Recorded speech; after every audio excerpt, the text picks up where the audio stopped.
Hey everyone, and welcome back for another deep dive with us. Today we're looking at Gen Z and how they're adapting to the world. Yeah, Which, let's be honest, is a lot different than the world we grew up in. for sure. We're diving into this blog post, Reimagining America, Gen Z Adaptation Strategies. Okay. It's by Allison Rowe. Mm-hmm. And just so everyone knows, we're not trying to put Gen Z in a box or stereotype anyone. Right. It's more about looking at the trends we're seeing Yeah. and the ways they're tackling the challenges they're facing. Exactly. And what I think is so interesting about this piece is that Roe really hits on these Oh, yeah. these three major challenges that are kind of interconnected for Gen Z. The rapid socio-political changes happening all the time, the economic uncertainty that I feel like everyone's feeling right now. Oh, absolutely. And then, of course, mental health concerns, Which is huge, right? huge, yeah. And it's all kind of shaping the way they see the world and the way they're moving through the world. Yeah. Okay, so let's unpack those, starting with the socio-political stuff. Okay. Rowe talks about how this generation has grown up with intense political polarization, social unrest, and a ton of activism. It's true. I mean, think about it. Climate change, social justice movements, political divides. It's a lot. A lot. Yeah. Especially when you're trying to figure out who you are and what you believe. Right. So do you think all this constant change is making Gen Z more anxious about the future? I mean, it's definitely a factor, but the interesting thing is that it's kind of a double-edged sword. Oh, how so? Well, it can be overwhelming for sure, but it's also motivating them to act. Okay. Rowe even mentions that Gen Z is way more politically active than previous generations. Wow, really? Yeah, they really want to create change. So they're not just sitting around complaining, they're actually doing something about it. Exactly. They're channeling all of that energy into making a difference. Love that. Yeah. So how are they challenging the status quo? What are they specifically doing? Well, one of the biggest things is their focus on inclusivity and representation. They're really challenging those traditional norms around race and gender and sexuality. Makes sense. They want a fairer and more just society. Of course. And one example that Rowe brings up is this idea of intersectionality. Okay. I've heard that term, but can you explain it? Yeah, so basically it means understanding that these social categories like race and gender, they don't exist in isolation. Right. They overlap and they impact people's experiences in these really complex ways. So it's not just black and white, it's about seeing all the shades in between. Exactly. And that understanding really shows up in their activism. Okay. So how so? Well, they're often tackling multiple issues at the same time. Like what? Like they'll connect racial justice to climate change or gender equality. Wow. They see how these things are all related and they're not afraid to call out hypocrisy wherever they see it. That's really interesting. And we can't talk about Gen Z without talking about social media. Oh, for sure. It's such a huge part of their lives, right? Absolutely. Do you think all that time online is shaping their values and their activism? I mean, there's no doubt about it. Social media is how they connect with people. Mm. It's how they shape their identity and it's how they mobilize for change. That's powerful. It is. And Rowe specifically mentions these values like authenticity, Okay. transparency, and accountability. And I think you really see those playing out in their online interactions. It's like they're creating a whole new set of rules for how to be online. Kind of, yeah. Interesting. But it's not all sunshine and roses, right? Mm. They're facing some serious economic challenges, too. Oh, yeah, for sure. What's the economic reality like for them? It's tough. There's a lot of uncertainty. Yeah. The gig economy, student debt, the cost of living is just going up and up. It's a lot different from what our parents experienced, right? It's a totally different world. So how are they dealing with this? Yeah. Rowe talked about Gen Z and the gig economy. Mm-hmm. What's the draw there? Well, I think a lot of it is about flexibility and independence. You know, being able to choose your own hours, potentially be your own boss, pick up work when you need it. That makes sense. There's also this huge entrepreneurial spirit. Oh, yeah. Yeah, they're starting their own businesses, using digital tools and platforms. It's pretty amazing how they're using tech to create opportunities that fit their values. Right. But wouldn't you say that makes financial literacy even more important for them? Absolutely essential. Yeah. They need to know how to manage their money, especially because they don't necessarily have those traditional safety nets. Right. It's a trade-off. It is. Makes you wonder if traditional career paths are even a thing anymore. I know, right? It's definitely something to think about, especially if you're working with young people. For sure. Okay, but let's move on to the third big challenge, mental health. Okay.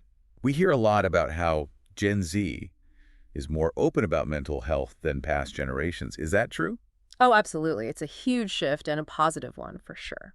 So how is this openness showing up in their lives? Yeah. Ro mentioned therapy apps. Why do you think those are so popular with Gen Z? I think it comes down to accessibility and convenience. Okay. They can get affordable help from anywhere at any time, Yeah, that's a big deal. especially if they don't have the resources or support for traditional therapy. It's like therapy in your pocket. Wow, that's incredible. Yeah. It really shows how tech can be used for good. Right. But it's not just apps, right? No, they're also building these online communities where they can connect with each other, Okay. share their experiences, and find support. So social media can be a good thing too. It can, yeah. It's fascinating how they're using it to build these digital support networks. Mm-hmm. It shows how comfortable they are online, but also how much they crave connection. Definitely. And speaking of technology, They're like the ultimate digital natives, right? yeah, they've grown up with technology. It's like breathing to them. Totally. But that doesn't mean they're not aware of like the downsides. Right. One of the biggest ones is misinformation. Is everywhere you look online. Whew. It's true. So how is Gen Z dealing with all that? How are they sorting through all the noise? They're learning to think critically. Oh. They're not just taking everything at face value, you know. Right. Roe talks about how they're using fact-checking websites and really learning how to evaluate sources. That's good to hear. Yeah, and they're not just looking for one answer. Okay. They're trying to get different perspectives and have these healthy debates online. So they're becoming their own fact checkers, which is so important these days. It really is. What about digital privacy? Is that something they're thinking about? Oh, yeah, definitely. They're very aware of the whole digital footprint thing. Right. They're taking steps to protect their privacy, like changing their settings on social media, using encryption tools, being careful about what they share. It's a tough balance though, right? It is. Because they want to connect with people, express themselves, but they also want to stay private. Exactly. And it's not just about privacy either. Well, what else? There's this growing awareness of how all that screen time can affect mental health. Oh, yeah. I've heard about that. So we're seeing more of this digital detox thing with Gen Z. What's that look like? What are they actually doing? Well, a lot of them are setting limits on social media, you know, Mm-hmm. taking breaks from tech, doing things that don't involve a screen, Okay. like spending time in nature, hanging out with friends face to face. So basically remembering there's a world outside their phones. Right, exactly. It's all about finding that balance. Totally. So Ro's blog post also talks about Gen Z and education. Mm-hmm. Mm-hmm. They're pushing for some changes there, right? Yeah, they want a more hands-on approach. What do you mean? They want to learn skills they can actually use in the real world, not just theory. Makes sense. They're entering a workforce that values being adaptable and a good problem solver. Exactly.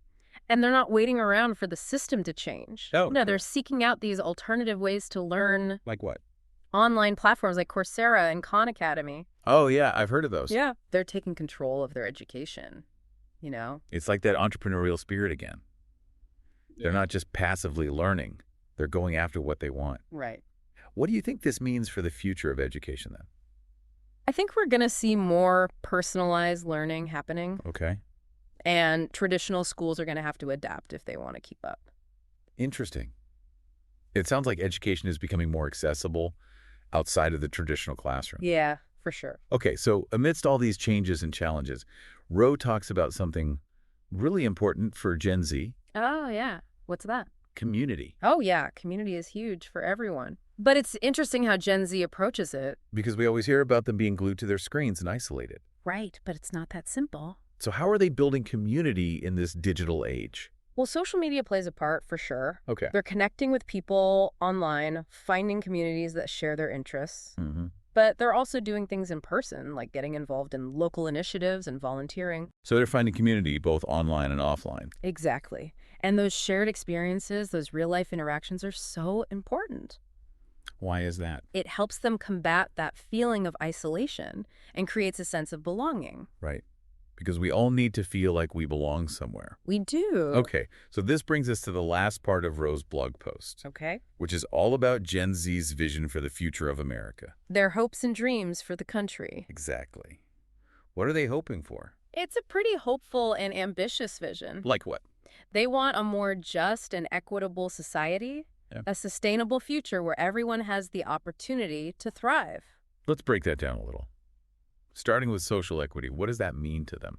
It means dismantling systemic injustice, celebrating inclusivity, making sure everyone has a voice. So basically creating a level playing field where everyone has a fair shot. Yeah, exactly. Sure. And then there's the environmental piece. Right, we talked about climate change being a big concern for them. Yeah, they're really serious about protecting the environment. They want action on climate change policies that support renewable energy and reduce waste. So a green economy. Exactly. They see that as essential for a sustainable future. So they're not just talking, they're walking a walk. They are. What about technology? How do they see that fitting into their vision for America? Good question, because it's such a big part of their lives. Right. They get that technology is powerful, but it can also be dangerous. Mm-hmm. So they want to see it used ethically and responsibly for the good of everyone. So it's about finding that balance again. It is between innovation and responsibility. Harnessing the power of technology, but being mindful of the consequences. Exactly. And ultimately, Gen Z's vision is a call to action for all of us. You mean it's not just for them? No, it's for everyone. It's an invitation to participate in creating this better future. I love that.